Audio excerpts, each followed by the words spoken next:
How do I ensure a non-leaky sexual and monogamous container in my relationship? And this has been a journey for me to understand and build a vocabulary around and build a bodily awareness around.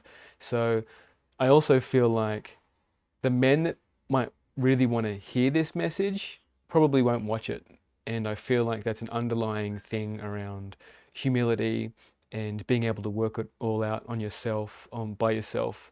And so I feel like maybe a lot of women will watch this and not many men. If there are a lot of men that watch this, like comment, actually say something, give me some feedback, say that's impossible or you're full of shit or whatever it is. Like actually contribute so I know that I'm on the right path. I'm speaking a language that makes sense.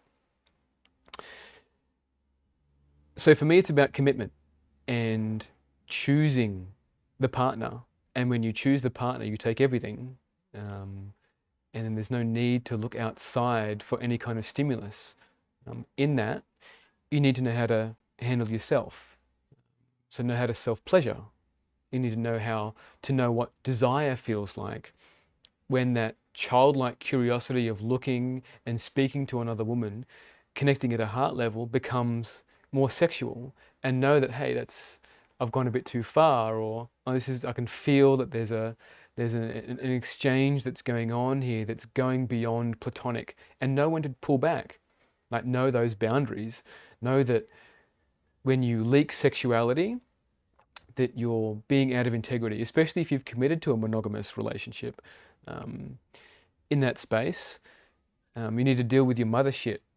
Like, so I've dealt with a lot of my mother stuff, including like needing to go no contact with her, including addressing when she's put me on a pedestal above my father. And this is bodily stuff. To address it intellectually and like know like the Oedipal complex and all those other kinds of things intellectually is not part of the embodiment. So reading a lot of books and doing a lot of meditations around it isn't actually going to get you to the space where your body reacts authentically and authentically being in a monogamous space. So like for me, like I flirt and I look at other women and I do it with a childlike curiosity. I was laughing to myself the other day, like I was looking at a car and then I felt the same energy that I do when I'm looking at a woman. I'm like, there's this childlike, oh yeah, oh yeah, plants, books. I'm looking at my bookshelf over there. Like there's this same kind of curiosity that's there, and it's not about a desire of like wanting that. In that, I reserve my predator for my partner. So in an intimate space, that's when I allow my predator to come out. So being aware of those archetypes within myself allows me to explore them in a contained, in a container, in a relationship container. I also feel like for me, I gained a lot of clarity of who I am through the esoteric, like the I-Ching, Genekeys, Astrology, and attachment styles. So for me, knowing like when I'm pushing away or when I'm feeling overly anxious and learning how to self-soothe in that space, learning how to deal with resentment.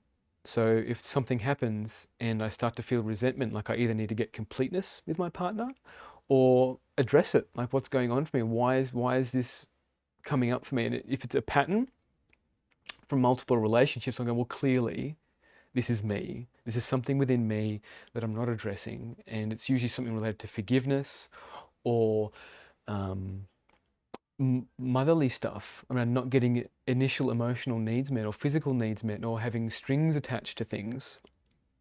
Uh, I make her part of my life,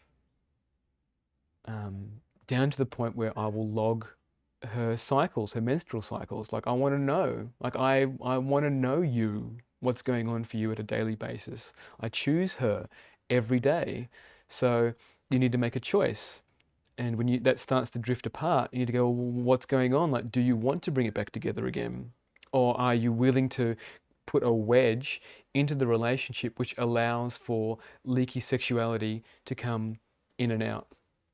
There's various exercises that I do.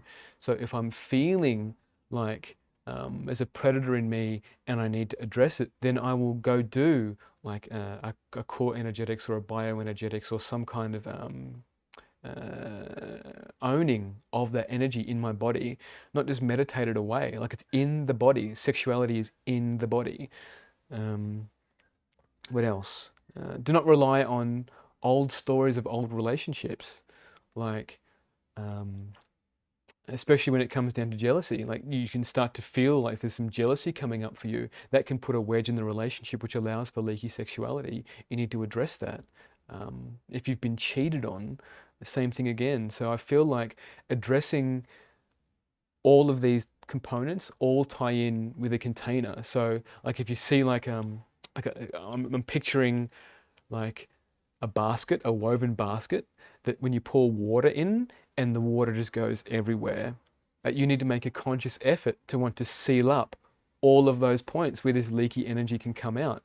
And sometimes a leak will spring and you need to acknowledge it and put a seal around it to make sure that the relationship remains integrity.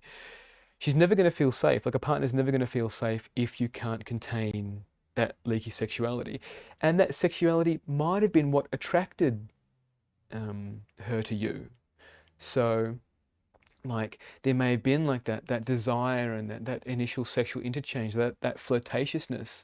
And then, like, when you're single, it's easy because there's no expectation there. There's no real need to contain that. However, when you enter into like a spiritual, emotional, bodily, and energetic contract to be one, that needs to be maintained, and it takes work. And most of you probably already know that relationships are the best place to do work.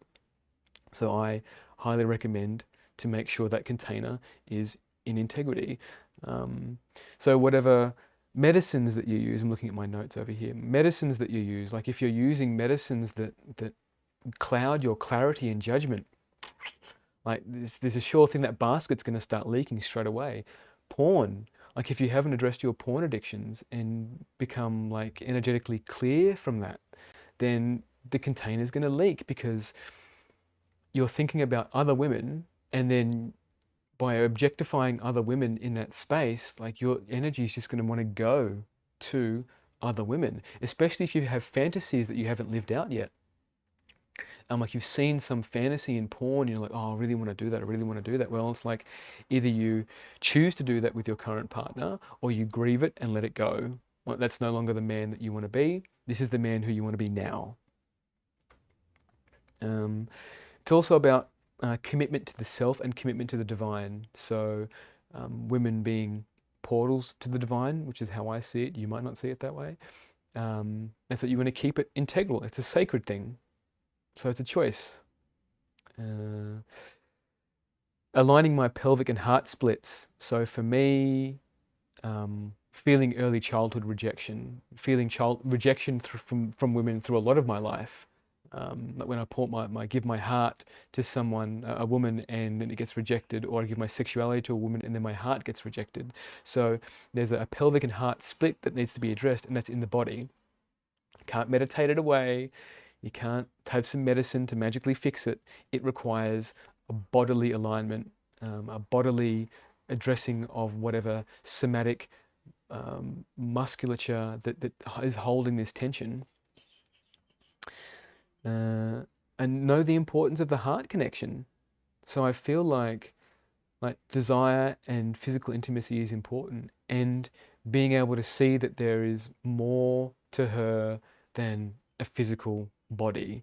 There's a soul in there, there's a heart, there's a being that has dreams and aspirations and insecurities and shadow and stuff that she's working through and stuff from her past. And I feel like that's a really important factor to take into consideration. Also, is she challenging you? So if my partner's not challenging me, I'm like, well, this is no longer interesting for me. And then that's where energy can be leaked.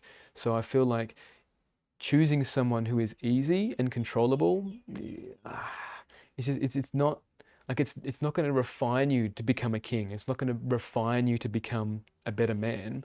Being able to receive whatever feedback that she has and goes, hey, and then actually contemplate on it and go, oh, there's some truth in that. And sure, it may have come with like some jagged edges, and she may have not articulated it in a perfect way that your brain can understand. The intention is that she wants to feel safer with you. She wants to feel, she wants to see you become the man that she knows that you can be. And of course, there's a balance with this, like the balance of criticism and gratitude, and you need to find whatever that balance is for you, and that may involve some deconditioning around like codependency with your parents or codependency with your mother. The other thing is like with that resentment will cause an internal rebellion.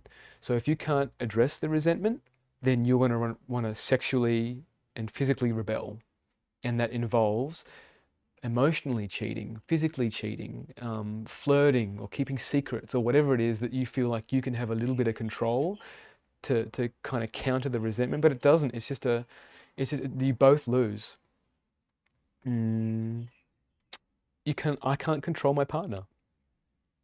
She is beautiful, and she is intelligent, and she's got so many traits that I don't have, and men desire her, and I cannot control her, and we have an understanding, we have a commitment. So I feel like in that space, like knowing that, like I don't want to control her, because that's part of her juice. That's part of who she is as a woman. Like that's the gift that she brings to the world. Like how she smiles, how she carries herself, how she dresses, how she relaxes, how she eats, what she chooses to eat, where she chooses to go. All of these things, like if you can't see how amazing your partner is, then you're going to find other people to try and fill that void in you. And you also need to be able to, as I mentioned before, take care of yourself. Um, Also, um, for men that are in a relationship, in relation, women find that very attractive.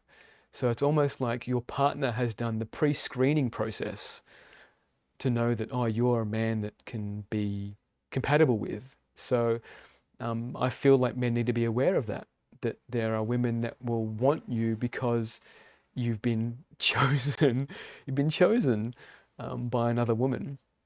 And if you haven't dealt with like the elements of being put on a pedestal, or if you haven't had much sexual attention over your lifetime, then that gets very attractive. That can go straight to your head, and then you miss the greatness in your current partner in lieu of all of this sexual attention. Um, what else do I want to say? For women, men are always constantly trying you on. So there's a period where a man goes, okay, you are the one. And so there's Allison Armstrong talks about this, where like you're just seeing if she's going to fit in your life. And I don't know what that time frame is. For women, there's a 3, 6, and 9 month time frame. So for me, in this space, like I'm conscious of that. Um, and also in relation to attachment theory, if you are physically intimate, there's an oxytocin release in women where they might feel they want to connect to you more. There's like a 2 week period for that the whole oxytocin release in women to end. It's like 2 days for men. So men might feel really connected after orgasm or after some kind of oxytocin event, and then women it's much longer. So women might seem a little bit more clingy, and in that space you might want to push them away, and then seeing a woman that's much more freer, like your sexuality will naturally be attracted to that. So I feel like there's a responsibility when you're physically intimate that there is oxytocin release, and taking on that responsibility that your woman is going to want to be next to you more, and then also have clear boundaries around it and have space for her. Um, the hyperdimensional component. So for me, um, knowing to keep myself clear of otherworldly things like entities or organisms that are non-human that want to leech from me and leech me away from connections that are in divine integrity, that are in part of my divine alignment, divine journey. So I feel like if you haven't got a spiritual walk or you don't believe in that kind of thing, I highly recommend looking at that, because there's a component there that you might not be able to see, and it plays out in reality. There feels like there was one more thing that I wanted to say, and I can't remember what that was. Jealousy, cannot control her. Just fucking choose her.